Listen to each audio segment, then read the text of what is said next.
Hello everybody! Welcome back to TTBurger Game Reviews here on YouTube. I'm your host Tony.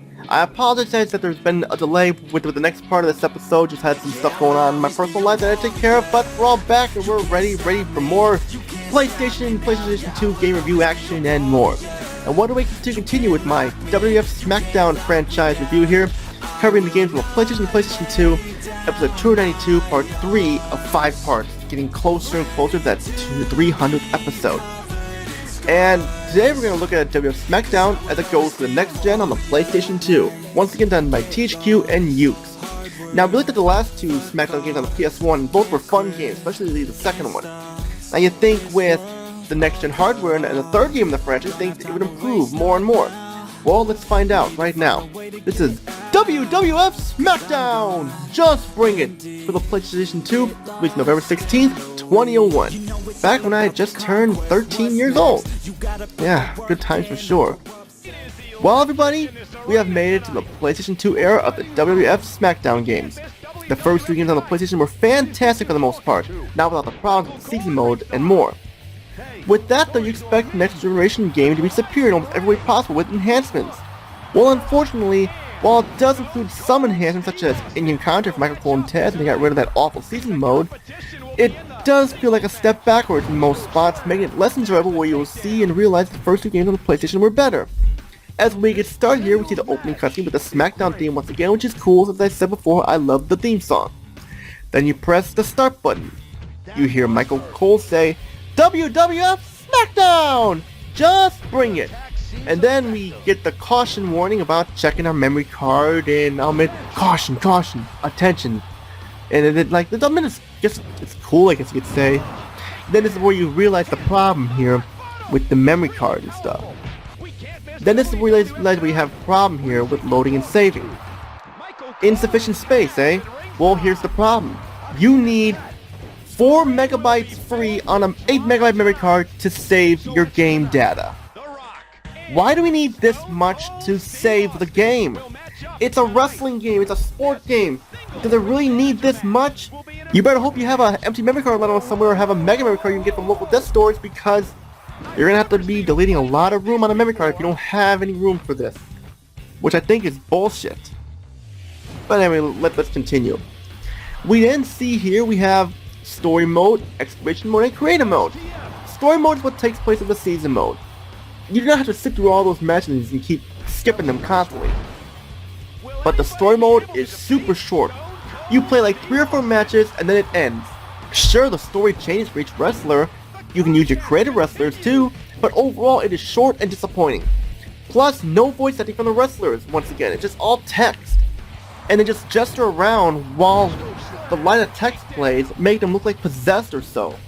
The other modes are fun though. Exhibition is once again the bright spot, with lots of match types: single, tag, Royal Rumble, Hell in a Cell, 2-on-2 or so like that, or 6-man tag, which is pretty cool to have all those wrestlers on stage, which is pretty cool, with no dips in the frame rate. You also have match types with managers too, and there are a handful of match types for everyone. There are even lots of wrestlers to choose from. Some are missing such as Tori and X-Pac, but hey, we got some new ones such as Molly Holly, Spike Dudley, and more. And a little Easter egg here for you fans of Limp Bizkit, you can unlock and play as Fred Durst, the lead singer of that band, as a playable superstar. Although they don't call him Fred Durst, they call him Superstar, but hey, we can't all be winners, and it has a song, Rollin', like rollin', rollin', rollin', rollin'. Then we see something new. We see the entrances. No more walking in front of the video. Here they're actual entrances just like how they are on TV, and you have the PA announcer who says where the wrestler's from, how much they weigh, and their name, which I'll admit, I like it. Then we get into the game's presentation. The graphics look okay, but they do not really take advantage of the PlayStation 2's hardware. Remember how great the graphics were in the PlayStation games before this? Well, here they look washed out and sort of just like muggy, kind of blurry looking. The wrestler models look okay, but they could look better. Sure, they move around decently, but the faces look creepy, like they just copy and pasted the faces from the other games and lazily put them in here. The arenas look okay, but the lighting and everything makes it look kind of dark. I mean, look at all the blue they have here, like so much blue. Even with the Raw stage and the Sunday Night Heat stage and No Mercy, it all looks like a lot of blue here. They cannot get enough blue. And that's sarcastic with the not get enough blue. The cutscenes in the story mode are the worst part of the graphics. Watching the wrestlers just around while text pops up makes them look possessed. Especially Vince McMahon. He looks like a character from a Resident Evil ripoff, and he looks like he could be Albert Wester's great-great-grandson for all we know. The creative superstars look better, which is a surprise. We'll talk more about that later. Sound department in WWF SmackDown Just Bring It is the worst aspect once again. New to the series is play-by-play commentary by Michael Cole and Taz. Finally, we have commentary. After the last two SmackDown games that had no commentary at all, but the commentary is some of the worst ever. It is horrible. They make no sense when they talk. It's like they record all the lines in one take and copy and paste the lines in different ways and often repeat themselves too. And they come off as annoying, like, shut up already. Like you'll hear, Stone Cold Steve Austin is loved by the fans. I want to see The Rock do the People's Elbow. This tag team match is great. This single match will be an important match. There will be history tonight by Triple H. Can I keep going? I mean, like 616 Entertainment said in his review of this game, I could go on and on talking about how bad the commentary is. Like, holy cow. I mean, they come off as morons. They come off as like they're stupid. That's the sad thing. But we gotta continue. But you know what is sad?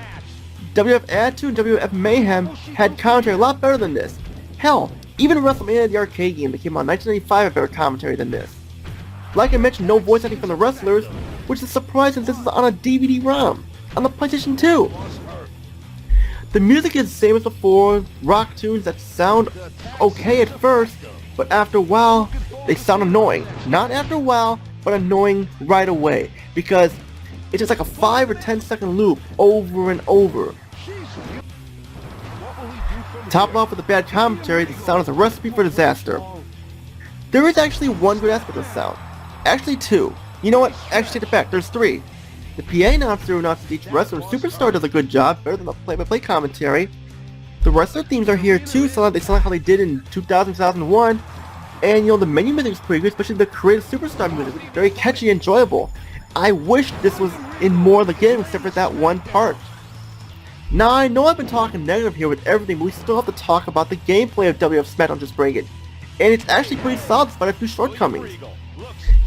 It plays similarly to the first two games. You got all your modes and matches, you feel right at home here.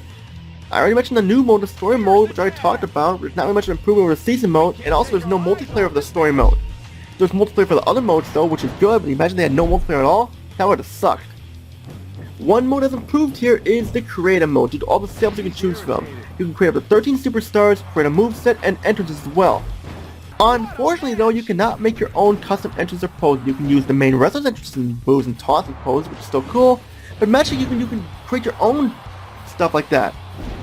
I mean, make your wrestler legendary-like. I mainly would use sample 29. A lot of type of wrestlers, you know, like the ones that look like the birthday mascot ones with the bird hat. That's the kind I chose. And plus you can even create wrestlers not in the game, such as Rey Mysterio. I know I complained a lot about this in the first review, but at least they have wrestlers that you can unlock and parts to unlock, so I'm fine with it here. I would spend hours in Create Superstar mode trying to figure out how to customize my wrestler. You also choose a stage name for the commentators to call you by. Like you can choose like a famous wrestler name such as Stone Cold, you can choose Cactus Jack, Big Boss Man, which these wrestlers are not in the game, which would have been nice if they were, but at least they have new ones here. I usually would choose like the animal names or like the object names such as like Tornado, Cobra, Crocodile, Stallion, and more. And also it's Sniper too. You can choose Sniper as well if you want to create James Bond. And plus that catchy tune makes things more enjoyable. The controls were very similar, and a little smoother here in my opinion. Those who play the other two games will have no problem here even for newcomers. The opponent AI is more balanced here, mainly due to the fact that they don't just stand around when they're out of the ring. However, they still do at times, just not as much, it's not as bad. Also, when the AI interrupts a match half the time, they just stand there doing nothing, and when they do take you down, they're out of the ring from the referee. Wrestlers this time have two special moves, and variety to them, like the Rock off the Rock Bottom and the People's Elbow, so cool with two types of the Stunner. WWF SmackDown Just Bring It improves on some aspects, but deproves on other aspects from the other games. And now let's go to our TTBurger pros and cons charts to give this game a score. For the TTBurger pros, WWF SmackDown continues on the PlayStation 2. Lots of wrestlers to unlock. Creative mode can be enjoyable. the rest of the teams are still here and kick ass. This is the first WWF SmackDown game that has 4 entrances. This is the first WWF SmackDown game to have play-by-play commentary from Michael Cole and Taz. The story mode replaces the disappointing season mode, a lot of matches to choose from, and new superstars make their debuts such as Molly Holly, William Regal, and even play as Fred Durst and Limp Bizkit. For the TTBurger Con, not really any new content from last time. Story mode, while better than the season mode, is very short and disappointing. The graphics look worse than the PlayStation game. No voice acting from the superstars once again. The music gets repetitive after a while. The commentary is abysmal. Opponent AI still has issues, and saving your game requires 4MB of an 8MB PlayStation 2 memory card. But if you need PlayStation 2 WWF SmackDown for its debut at the time, for the PlayStation 2 I mean, it had some good moments. Just be warned that the other 2 games were better, which is why I give WWF SmackDown Just Bring It a 7 out of 10. Could have been better, but could have been worse, so that's pretty much what I gotta say there. And that's all I gotta say for this part here. Stay tuned, we're gonna take a look at the first WWE SmackDown game on the PlayStation 2 called WWE SmackDown Shut Your Mouth. Does it improve over this game? Find out next. All I gotta say is Tony, peace out, and have a good day everybody. See you on the next part.